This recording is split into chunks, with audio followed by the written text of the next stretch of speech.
제8과 거듭난 신자가 짓는 죄 1. 주제글. 지금까지 우리가 밟아온 과정은 다음과 같습니다. 우리는 새로운 본성을 갖게 됩니다. 거듭납니다. 그리스도와 연합합니다. 의롭다고 선포됩니다. 하나님의 가족으로 입양됩니다. 하지만 죄의 문제는 어떻게 된 것일까요? 우리는 갑자기 완전해진 것이 아닙니다. 신자의 삶에는 여전히 죄의 문제가 남아 있습니다. 이제 거듭난 자가 지은 죄에 대해 생각해 보려 합니다. 이 들어가는 말. 독일의 경건주의 운동을 주도하였던 진센도르프 백작은 거듭나면 죄를 지을 수 없다고 가르쳤습니다. 만일 죄를 짓는다면 어떻게 그를 거듭난 사람이며 하나님께로부터 난 자라고 말할 수 있겠는가? 라는 것이 그의 주장이었습니다. 존 웨슬리는 진센도르프 백작의 지도하에 있었던 사람들의 주장을 이렇게 설명합니다. 그들은 모든 참다운 신자들은 죄의 지배에서 구원받았을 뿐 아니라 외적인 죄에서와 마찬가지로 내적인 죄 자체에서까지 구원을 받았기 때문에 그들에게는 이미 죄가 남아있지 않다라고 말합니다. 그런데 우리는 진센도르프 백작의 말을 선뜻 받아들이기 어렵습니다. 신앙 경험으로 볼 때 죄가 남아있음을 알기 때문입니다. 신자에게 남아있는 죄를 어떻게 이해해야 할까요? 3. 성경 말씀 나누기. 1. 거듭난 자가 죄를 지을 수 있는가? 여러분은 예수님을 믿고 회개를 하고 영적으로 거듭난 것 같은데 그 이후로 죄를 지은 적이 있습니까? 아마 대부분 있을 것입니다. 우리는 이 문제를 다루기 위하여 죄에 대한 두 가지 개념, 죄책과 죄의 세력을 구분해야 합니다. 우리가 거듭났을 때 죄에 대한 책임은 없어집니다. 왜냐하면 예수 그리스도께서 그 대가를 치르셨기 때문입니다.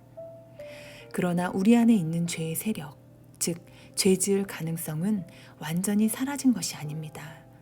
거듭난 자의 마음속에서 여전히 자만, 고집, 분노, 정욕 등 세상 사랑의 뿌리가 남아 있습니다. 거듭난 사람이라 할지라도 타락으로 기울어지는 경향을 순간순간 느낍니다. 다시 말해서 거듭난 자도 죄를 지을 수 있습니다. 병원에서 의사가 입원 환자에게 병이 다 나았다며 퇴원해도 좋다고 말합니다. 그 말을 들으면 환자는 기분이 좋습니다.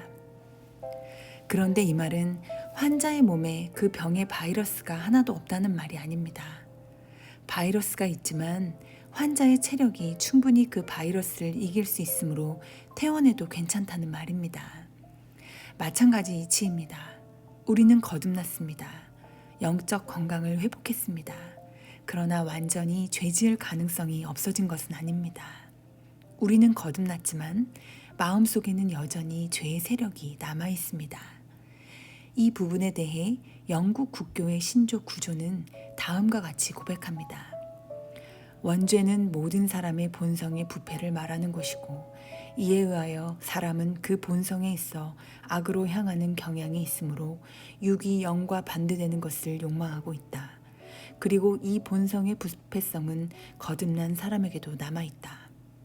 그러므로 헬라어로 프로네마 테사르코스라고 부르는 이 육의 정욕은 하나님의 율법에 복종하지 않는다. 그리하여 믿는 자들에게는 정죄함이 없기는 하지만 이 정욕은 그 자체가 죄의 성질을 가지고 있는 것이다. 사도 바울은 고린도 교회 성도들을 향해 육신에 속한 자라고 책망했습니다. 너희는 아직도 육신에 속한 자로다. 너희 가운데 시기와 분쟁이 있으니 어찌 육신에 속하여 사람을 따라 행함이 아니리요. 고린도전서 3장 3절 말씀. 고린도 교회 성도들은 불신자가 아니라 믿는 자들이었습니다. 바울은 편지를 시작하면서 그들을 그리스도 예수 안에서 거룩하여지고 성도라 부르심을 받은 자들이라고 썼습니다. 성도라고 부르심을 받은 자들에게도 시기와 분쟁이 있다는 것입니다. 신자 속에 죄된 성질이 있음을 보여주고 있습니다. 그럼에도 불구하고 사도 바울은 결코 고린도 교회의 신자들을 향하여 거듭나지 못했다고 말하지는 않습니다. 존 웨슬리가 신자 안에 있는 죄라는 제목의 설교에서 그것에 관해 설명한 것을 들어보십시오. 그러나 모든 죄에서 자유함을 받지 않았는데도 마음속에 죄가 없다고 말할 수 있습니까? 나는 그렇게 말할 수 없습니다. 또 그렇게 믿을 수 없습니다. 사도 바울은 그와는 반대로 말했기 때문입니다. 육체의 소욕은 성령을 거스리고 성령의 소욕은 육체를 거스르나니 이 둘이 서로 대적하느니라. 갈라디아서 5장 17절 말씀. 이 말씀은 그가 신자들을 향해서 한 말씀입니다. 여기서 그는 일반적인 신자의 상태를 묘사하고 있습니다. 이보다 더 분명한 것은 없습니다. 바울은 여기서 신자에게도 유욕, 악한 성질이 성령을 거스리고 있다는 사실을 직접적으로 긍정했습니다. 즉 중생한 사람 속에서도 서로 대적하는 두 가지 세력이 있다는 것을 긍정한 것입니다. 그러나 거듭난 사람이 죄를 지었다고 해서 구원을 의심해서는 안 됩니다. 사탄의 참소에 넘어가지 마십시오. 사탄은 다음과 같이 참소합니다. 야, 네가 구원받았다고? 너처럼 화를 잘 내고 너처럼 질투심 많고 너처럼 제 잘난 맛에 사는 사람이 어떻게 구원을 받겠냐? 네가 구원받는다면 이 세상에 구원받지 못할 사람은 아무도 없겠다. 거듭난 사람도 죄를 지을 수 있습니다. 절대 사탄의 참소에 넘어가지 마십시오. 죄를 짓고 나서 사탄의 참소를 받은 경험이 있습니까? 그렇다면 죄를 지었을 때 성도가 가져야 할 마음과 태도는 무엇일까요? 2. 거듭난 자가 죄를 지으면 어떻게 해야 합니까? 하나님께 그 죄를 고백해야 합니다. 요한 1서 1장 9절에 만일 우리가 우리 죄를 자백하면 그는 미쁘시고 의로우사 우리 죄를 사하시며 우리를 모든 불의에서 깨끗하게 하실 것이요 라는 약속의 말씀이 있습니다. 우리가 우리 죄를 자백하면 하나님은 우리 죄를 용서하십니다. 자백과 회개가 어떻게 다른지 아십니까? 일반적으로 교회에서 회개하라 라는 말을 사용하지만 의미상 회개와 자백은 다른 것입니다. 회개란 방향 전환을 의미합니다. 세상을 향하여 나갔던 죄인이 하나님께로 방향 전환을 하는 것입니다. 육체의 욕심을 따라 살던 사람이 성령의 뜻을 살기로 방향을 바꾸는 것입니다.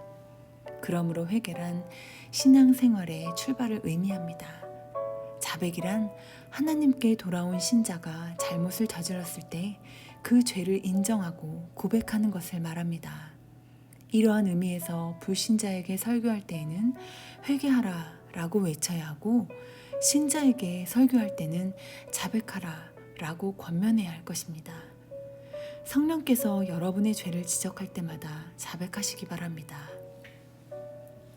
차 안에서든지 길을 걸을 때든지 음식을 장만할 때든지 성경을 읽을 때든지 어느 순간 어느 장소에서든지 하나님, 제가 이렇게 해서 하나님의 마음을 아프게 했네요 라고 자백하시기 바랍니다. 그러면 용서받습니다. 하나님의 약속입니다. 매 순간 자백함으로 깨끗한 심령으로 살기를 바랍니다. 당신은 죄를 지은 것을 깨달을 때마다 자백하십니까?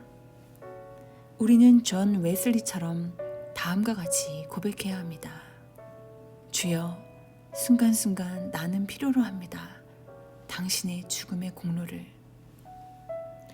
그뿐 아니라 믿음의 확신을 두고 다음과 같이 외쳐야 합니다. 주여, 순간순간 나는 갖습니다. 당신의 죽음의 공로를. 3. 거듭난 자가 죄를 지을 수 있다는 것을 알므로 얻어지는 유익. 첫째, 우리 속에 죄의 세력이 있으므로 깨어 있어야 한다는 것을 알게 됩니다. 앞에서도 예를 들었지만 병원에서 퇴원한 환자는 아직도 바이러스가 남아있으므로 조심해야 합니다. 퇴원에서도 적당히 운동해야 하고 영양분이 충분한 음식을 골고루 섭취해야 하고 일도 무리하게 해서는 안 됩니다. 어떤 분은 당뇨병 환자인데 그 집에 가면 식탁 앞에 큰 붓글씨로 나는 당뇨병 환자다 라고 써 붙여 놓았답니다. 지혜로운 행동입니다. 음식을 보면 그 순간 자신이 당뇨병인 것을 잊고 함부로 먹을 수 있기 때문입니다. 그는 당뇨병이 있지만 건강하게 살 것입니다. 지혜로운 사람은 자신이 절대 잊지 않을 것을 사실이어도 그것을 항상 인식할 수 있도록 여러 가지 방편을 사용합니다.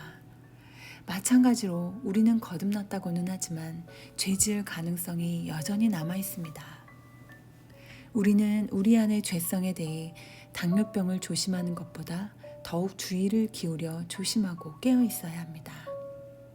나에게 죄 지을 가능성이 있다는 것을 큰 글씨로 써놓고 언제나 기억하시기 바랍니다. 그래야 늘 영적으로 건강하게 삽니다.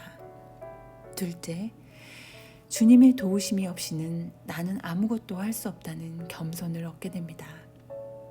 우리 자신을 가만히 들여다보면 잘못된 줄 알면서도 반복하여 짓는 죄가 있습니다. 벗어나지 못하는 죄가 있습니다. 질질 끌려갑니다. 어떤 분은 혈기를 다스리지 못합니다.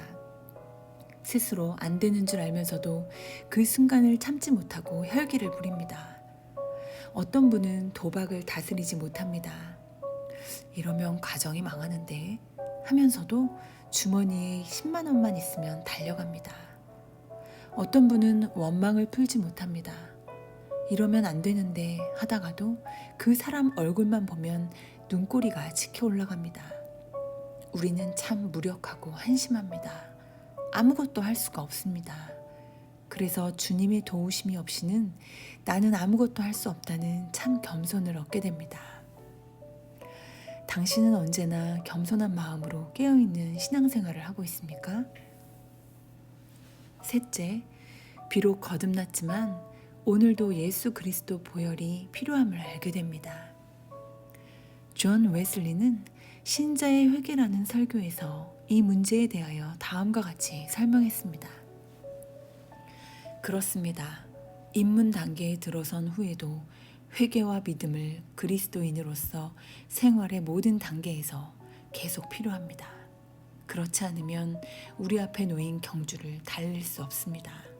그러므로 우리가 하나님 나라에 들어가기 위하여 먼저 말한 그 회개와 믿음이 필요한 것처럼 우리가 은총 안에 계속 머무르면 성장하기 위해서도 이 회개와 믿음이 전적으로 필요합니다. 이런 생각을 한 적이 있습니다. 거듭난 사람이 왜 주기도문을 통하여 우리의 죄를 사하여 주옵시고 라는 기도를 매번 드려야 할까? 죄의 문제는 거듭났을 때 다 해결된 것이 아닌가? 그런 생각을 하신 적이 있으시죠? 그 이유는 거듭났지만 알고 짓는 죄와 모르고 짓는 죄가 여전히 남아있기 때문입니다. 해서는 안 되는 일을 한 죄와 당연히 해야 할 일을 하지 않은 태만의 죄가 있습니다. 따라서 지금도 우리는 예수 그리스도의 보혈이 필요합니다. 당신은 죄에 대해 어떤 태도를 보입니까? 죄를 경계하거나 죄를 이기기 위해 주님의 도우심을 구하거나 지은 죄를 용서받기 위해 그리스도의 보혈을 구하며 살고 있습니까? 4. 삶의 적용. 거듭난 후 죄에 대한 태도는 어떤 그리스도인이 될 것인지를 결정하는 매우 중요한 문제입니다. 이것은 10과에서 다룰 성화와 연결되는 개념입니다. 이번 과에서는 거듭난 자도 죄를 지을 수 있다는 것과 죄를 지을 때마다 하나님께 자백함으로 죄를 용서받을 수 있다는 것을 알게 되었습니다. 성도는 마귀가 주는 정죄의식에 사로잡혀서도 안 되지만 한편으로 죄를 가볍게 여기는 태도를 보여서도 안 됩니다. 성도는 날마다 죄와 싸워야 합니다. 자신이 죄에 취약하다는 것을 알고 날마다 겸손한 마음으로 하나님을 의지하면서 깨어 있어야 합니다. 이번 과를 공부하면서 새롭게 알게 된 것이나 느낀 점이 있다면 적어 보십시오.